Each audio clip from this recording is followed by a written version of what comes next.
She walked into the boutique like any other customer, with calm steps and a discreet smile. But something about her caught judging eyes and prompted the manager's quick decision that she didn't belong there. What no one knew was that she was the wife of one of the most famous and respected actors in the world. When the truth about her identity was revealed, the consequences weren't just unexpected, they were unforgettable. But before we dive into this story, tell us, where are you watching this from? Share your city or country in the comments.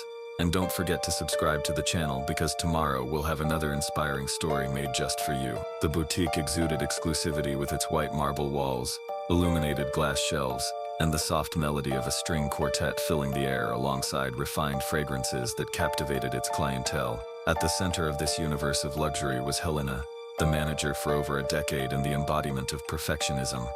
Tall and impeccably dressed, her sharp gaze missed nothing. "Clara, align the crystals in the display now," she commanded, reflecting her relentless pursuit of excellence. To Helena, luxury was more than an experience, it was an ideology. Only those who knew how to appreciate it deserved to be there. Tourists and onlookers were a constant nuisance. "These window shoppers don't buy anything, they only degrade the experience," she often murmured. She quickly assessed customers based on appearance and demeanor, deciding who was worthy of that exclusive world. It was a Tuesday morning when Helena, during her usual store inspection, noticed something that instantly unsettled her. A woman had just entered. Her outfit clashed entirely with the boutique's luxurious atmosphere.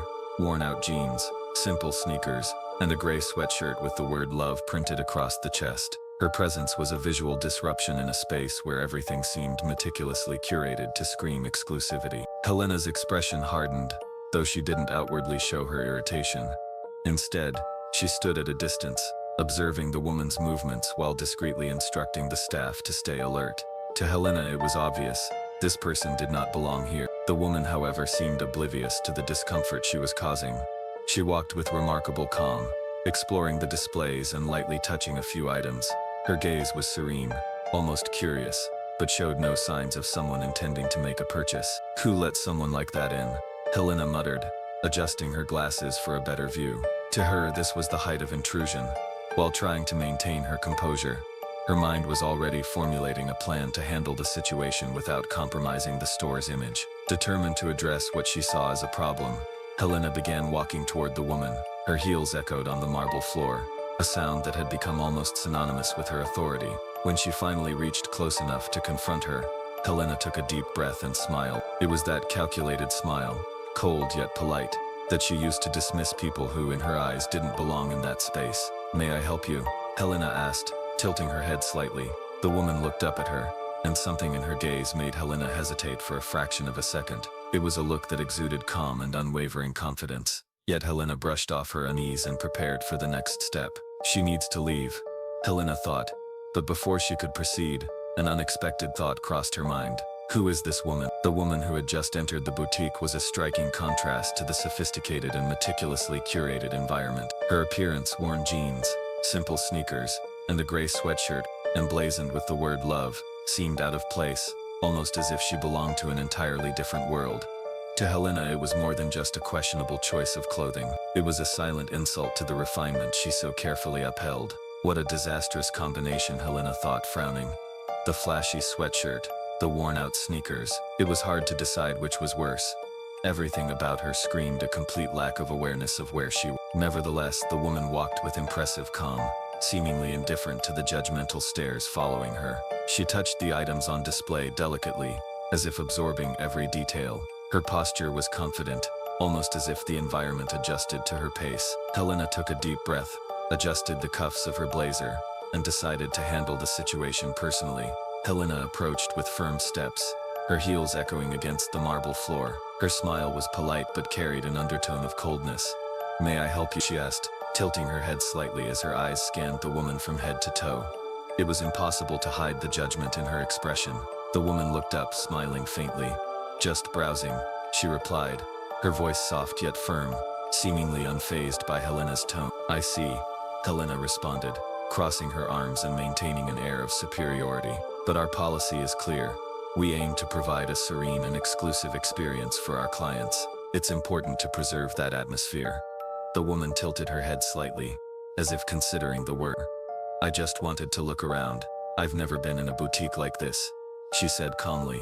It certainly doesn't seem like the kind of place you frequent, Helena said, not bothering to hide the sarcasm as she adjusted her hair. The woman offered a small smile, as though Helena's words carried no weight. That's true. I usually prefer more relaxed spaces. Helena pressed her lips together, feeling slightly provoked. Well, here we offer something more refined, she said, emphasizing the word. Our goal is to cater to those who truly appreciate the value of exclusivity and sophistication. I see, the woman replied with a slight nod. So exclusivity is something you measure by appearance.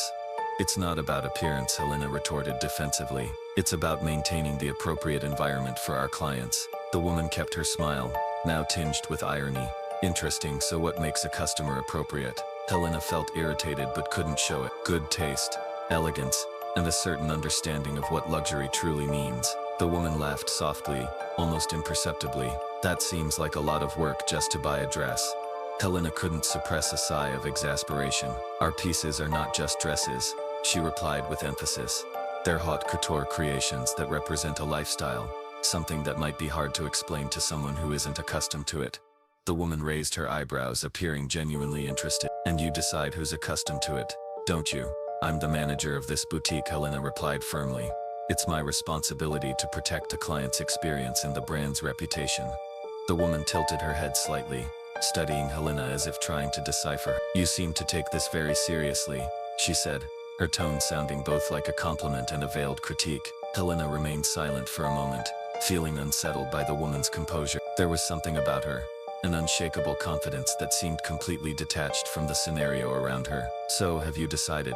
Helena asked in a calculated tone, whether you'll continue browsing or if you'd like to try something on. I'm in no rush, the woman replied, smiling enigmatically.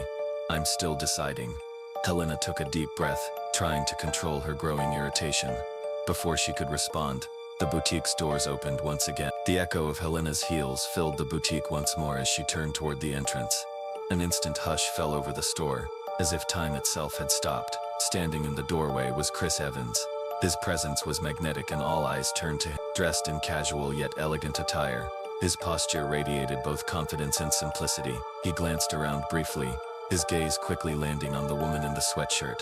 Ah, there you are, he said warmly, walking toward her with a relaxed smile. Helena blinked, confused. You know this person? She asked, her voice faltering for the first time. The woman turned, her serene smile unwavering. Oh, I'm sorry for the confusion. My name is Alexandra Grant. Chris is my boyfriend, she said lightly, holding Chris's arm as he approached her. Helena froze.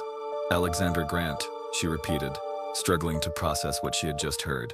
The name wasn't just familiar, it now painfully connected to the man standing before her. Chris's eyes met Helena's, his expression kind yet subtly probing. Was there a problem here? He asked, his tone calm but firm. Helena scrambled to regain her composure, adjusting the cuffs of her blazer. No, sir. Of course not. I was merely assisting Miss Grant, ensuring she had the best possible experience. Alexandra chuckled softly, her laugh free of malice but carrying a note of quiet understanding. Oh, she was being very attentive, she said, glancing at Chris in a way that only he seemed to fully understand. Chris's smile remained, but there was something in his eyes that made Helena acutely aware of the weight of her earlier words. Thank you for looking after Alexandra. We'll take another look around, he said, taking her hand and leading her further into the boutique. Helena stood frozen in place, a storm of shock, shame, and disbelief brewing inside her. Her employees, who had been watching from a distance, exchanged discreet glances, clearly attempting to process what they had just witnessed. As Chris and Alexandra calmly wandered through the boutique, the stark contrast between Alexandra's simple sweatshirt and Chris's presence only amplified the gravity of Helena's mistake. For the first time, Helena felt her confidence waver. What have I done? She thought, as the weight of the situation began to sink in. Chris looked directly at Helena, his expression cordial yet slightly scrutinizing. Was there a problem here? He asked, his tone calm but firm. Helena tried to collect herself, adjusting the cuffs of her blazer. No, sir. Of course not. I was merely assisting Miss Grant, ensuring she had the best possible experience. Alexandra chuckled softly, free of malice, but laced with understanding. Oh, she was very attentive, she said, casting a glance at Chris that only he seemed to fully interpret. Chris maintained his smile, But there was something in his gaze that made Helena feel the weight of every word she had spoken earlier. He walked a few steps around the boutique, glancing at the products and the staff, before returning to the conversation. "I'd like to understand something," Chris began, his voice carrying an air of quiet authority. "Alexandra mentioned there was an interesting exchange of words. Perhaps you could clarify what happened." Helena swallowed hard, her heartbeat quickening. Of course, Mr. Evans. I was simply ensuring her experience aligned with our standards. Perhaps there was a misunderstanding." Chris raised an eyebrow, his expression calm yet unyielding. "A misunderstanding?" he asked, his tone clearly pressing for a more satisfactory explanation. Helena adjusted her approach, taking a slight step back. "Yes, I was just concerned about the store's atmosphere. We aim to provide a serene and exclusive space for our clients. And perhaps I was a bit too direct," Alexandra interjected, her tone still serene but sharp enough to cut through the air. "Oh, I completely understand. Exclusivity is very important here," she said, locking eyes with Helena. "But it's curious how that seems to be measured in such subjective ways." Chris, now crossing his arms, tilted his head slightly. "You work on commission, don't you?" he asked, his tone casual, but carrying an undeniable weight that made Helena feel the ground beneath her feet tremble. "Yes, we do," she replied hesitantly, "but our main goal is always to serve our clients with excellence." Chris held his gaze steady. "Interesting," he said, not breaking eye contact, "because it seems the judgment came before the service. Am I wrong?" Helena opened her mouth to respond, but hesitated. It was evident that he wasn't wrong, and any attempt to justify herself would only worsen the situation. Alexandra, observing the exchange intently, decided to let the silence speak for itself. Chris finally shook his head, exhaling briefly. He looked at Alexandra, and then back at Helena. With a cold, calculated smile, he said, "What a mistake. A big one."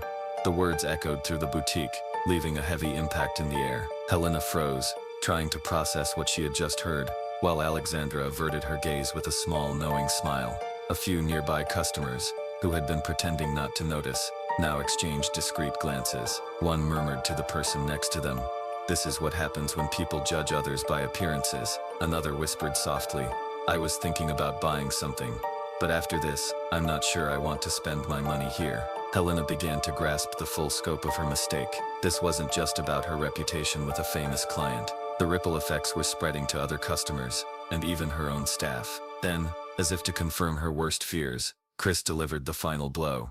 "Don't worry," he said, taking Alexandra's hand with a calm smile. "We won't be purchasing anything today.